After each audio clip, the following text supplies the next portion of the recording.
Usai meraih Golden Buzzer dalam America's Got Talent 2023, Putri Aryani berkunjung ke sekolahnya di Bantul. Ia meminta doa dan juga dukungan dari guru-gurunya.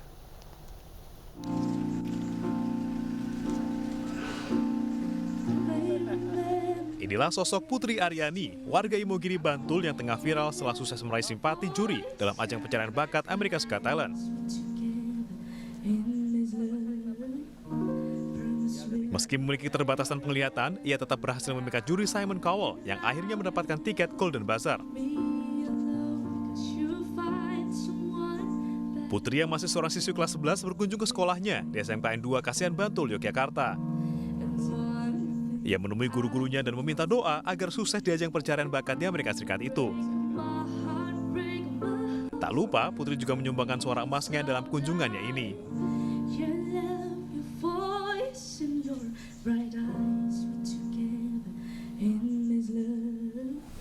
Ya, Putri mau ucapkan terima kasih yang sebanyak-banyaknya kepada masyarakat Indonesia dan dunia atas apresiasi yang sangat luar biasa. Ini Putri benar-benar nggak nyangka banget, shock. Tapi ini baru awal, masih ada tahap-tahap selanjutnya, masih ada live show and so on. Itu Putri masih tetap butuh support dari semuanya.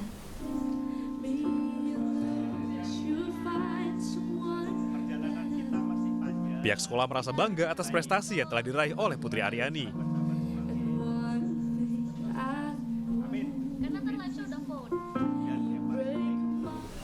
Kreativitas bagi seorang putri tentu saja itu menjadi ruang yang hebat, ruang yang dahsyat untuk mengkomunikasikan perasaan musikal yang ada di dalam jiwa putri. Babak semifinal America's Got Talent 2023 akan berlangsung pada bulan Agustus mendatang. Putri Aryani akan berkompetisi dengan peserta bertalenta terbaik dunia lainnya.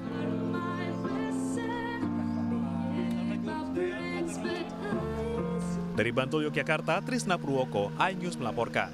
Informasi berikutnya, pemirsa, bakal calon presiden 2024 dari PDIP Ganjar Pranowo melakukan safari politik ke Provinsi Sumatera Utara.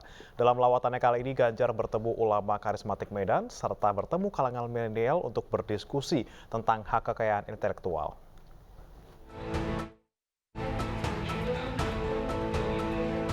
Baca Pres 2024 dari PDIP Ganjar Pranowo menyempatkan silaturahmi ke Ponpes Al-Kautsar dalam lawatannya ke Kota Medan, Sumatera Utara pada Minggu sore.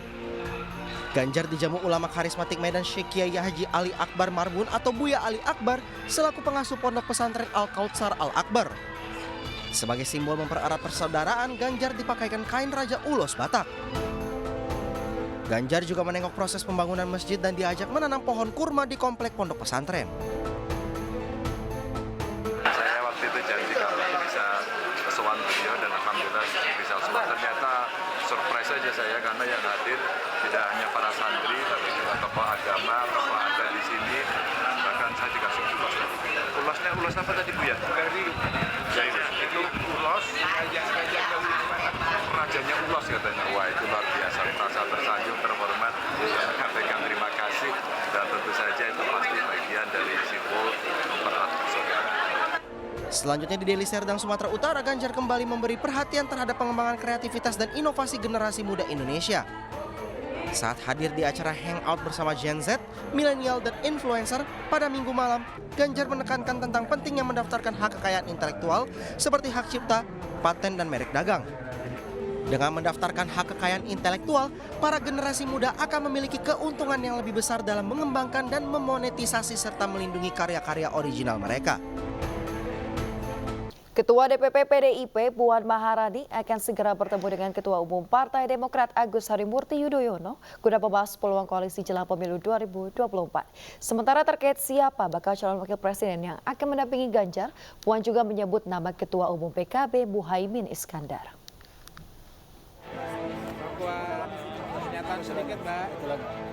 Puan Maharani menegaskan akan segera bertemu dengan Ketua Umum Partai Demokrat Agus Harimurti Yudhoyono untuk membahas peluang koalisi jelang pemilu 2024. Sementara terkait siapa bakal calon wakil presiden yang akan berpasangan dengan bakal calon presiden Ganjar Pranowo, Puan juga menyebut nama Ketua Umum PKB Caimin atau Muhaimin Iskandar masuk dalam daftar nama yang tengah dipantau PDIP. PDIP akan melakukan komunikasi dengan Caimin, kemudian Pak Erlangga, dan yang lain-lain namanya yang nanti masih dalam masuk radar PDI Perjuangan untuk menjadi cawapresnya capres Pak Ganjar. Sudah saya sebutkan nama-namanya, ada tambahan lagi. Ada yaitu bisa Caimin, bisa Mas Erlangga, bisa juga yang nanti dari NU, dari Muhammadiyah, banyak yang masih bisa kita masukkan, tapi semuanya punya potensi. Yang kita lihat dulu apakah nantinya cocok atau enggak untuk menjadi cawapresnya capres ini.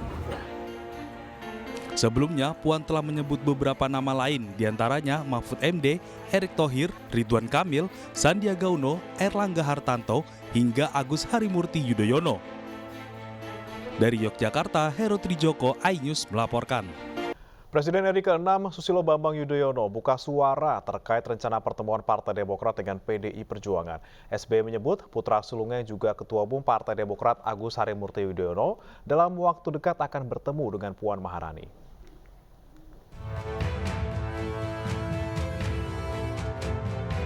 Presiden RI ke-6 Susilo Bambang Yudhoyono atau SBY Minggu pagi berolahraga bersama keluarga besar Cikeas di Gelora Bung Karno, Senayan, Jakarta. Kedatangan SBY yang ditemani putra sulungnya Agus Harimurti Yudhoyono dan istrinya Anissa Pohan langsung diserbu oleh ratusan warga yang tengah berolahraga. SBY menanggapi isu soal rencana pertemuan putranya AHY dengan Puan Maharani. Menurut SBY, dalam waktu dekat AHY akan menggelar pertemuan dengan Puan Maharani. Menurutnya, pertemuan yang berangkat dari niat baik itu pasti ada manfaatnya, terlebih jika membahas permasalahan bangsa. SBY menyerahkan sepenuhnya kepada AHY selaku Ketua Umum Partai Demokrat. AHY selaku pemimpin Partai Demokrat merespon ajakan dari Pak Puan, PDIP untuk melakukan pertemuan dan berbincang-bincang.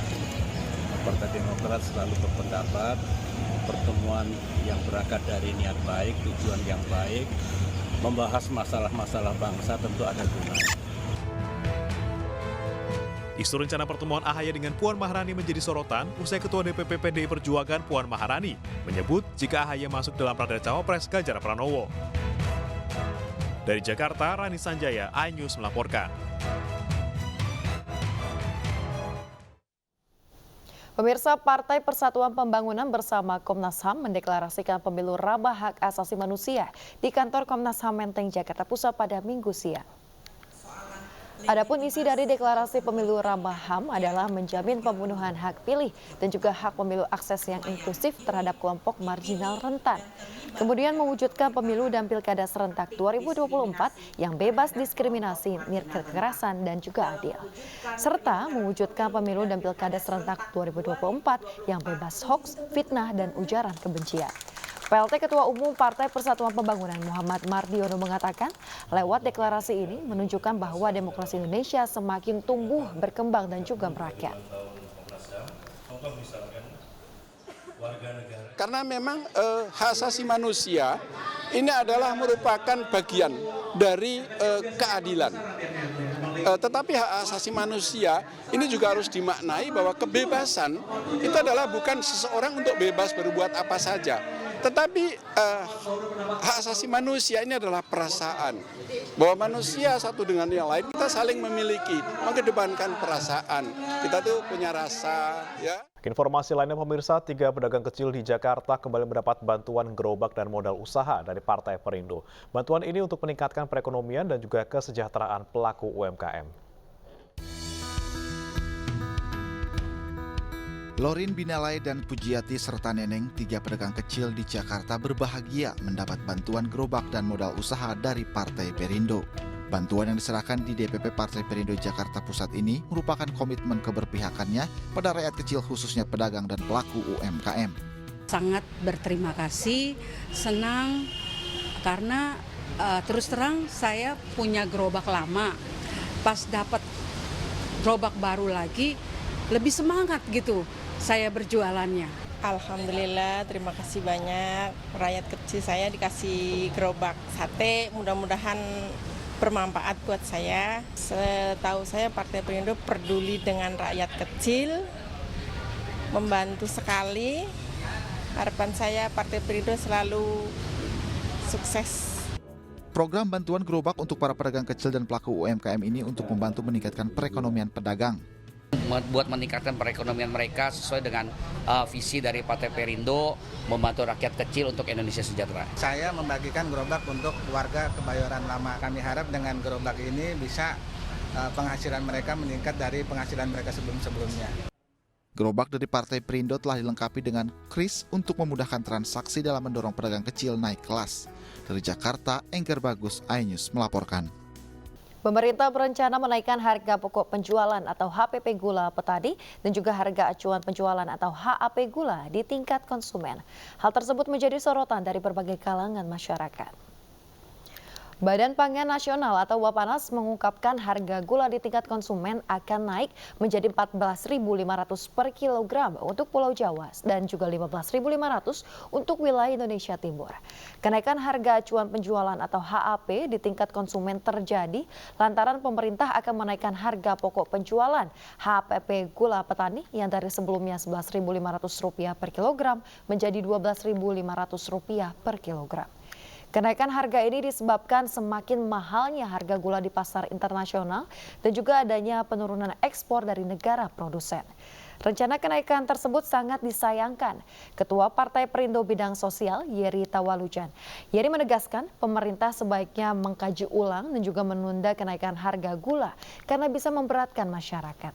Dan yang terpenting, pemerintah juga seharusnya memantau langsung di lapangan, memastikan tidak adanya penimbunan gula baik di tingkat produsen, distributor, ataupun pedagang. Itulah sebabnya kalau masih boleh ditunda untuk tidak naik, kami Partai Perindo meminta jangan dulu dinaikkan, supaya masyarakat tidak bertambah susah. Kalaupun dinaikkan, maka tolong jalur distribusi gula ini harus betul-betul dijaga. Kenapa? Biasanya kalau bahan pangan di luar negeri itu harganya naik, maka pasti barang tersebut sudah sulit dicari di dalam negeri, sudah sulit dicari di Indonesia. Padahal kita memproduksi sendiri bahan pangan itu.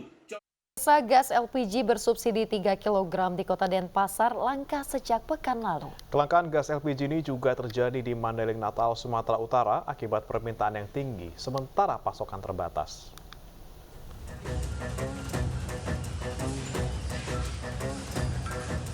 Langkanya gas LPG bersubsidi 3 kg di Kota Denpasar sejak beberapa hari terakhir diduga terjadi akibat akumulasi aktivitas perekonomian yang mulai tumbuh dan juga libur panjang. Sementara diakui Pertamina, pihaknya tidak melakukan pengurangan distribusi. Per Selasa 6 Juni kemarin, Pertamina menambah distribusi khusus untuk wilayah Denpasar sebanyak 28.000 tabung atau 50% dari rata-rata distribusi per hari. Total di Bali itu kami tambahkan 114.000 tabung di hari Selasa kemarin dan hari Kamis ini juga 114.000 tabung. Artinya ini cukup banyak dari normal yang sekitar 228.000 tabung. Jadi mudah-mudahan ini bisa menetralkan. Ditambah hari ini kita lakukan operasi pasar, di mana setiap operasi pasar satu truk ini 560 tabung. Sementara itu, salah satu pangkalan gas di Mandailing, Natal, Sumatera Utara tak lagi memiliki stok gas tabung 3 kg. Langkanya gas tabung 3 kg terjadi sejak sepekan terakhir. Lantaran pasokan yang terbatas, sementara permintaan gas terus meningkat sejak Ramadan hingga Lebaran lalu. Pengelola pangkalan juga mengeluhkan tak adanya tambahan pasokan gas 3 kg meski permintaan gas hampir setiap waktu terus meningkat. Dari Denpasar, Bali, dan Mandailing, Natal, Sumatera Utara, Indira Ari, Ahmad Hussein Lubis, iNews melaporkan.